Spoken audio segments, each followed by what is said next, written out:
ఊసులు పెంచుకున్న ఆశలు తుళ్ళి తుళ్ళి ఆడుతున్నవి. కంచెలేని ఊహలే పంచవన్నె గువ్వలై నింగి అంచు తాకుతున్నవి.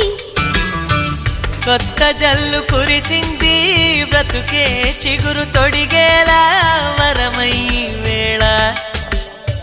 వానవిల్లు విరిసింది మిన్ను మన్ను కలిసేలా ఎగసే వేళ. అణువణువును తడిపిన ఈ తడి అమృత వర్షిణి అనుకోనా.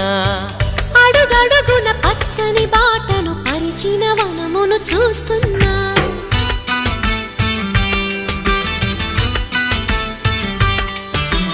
కన్నులలో గిల్లిలో వెన్నెల విరిసింది. చల్లని జాబిలితో స్నేహం కుదిరింది.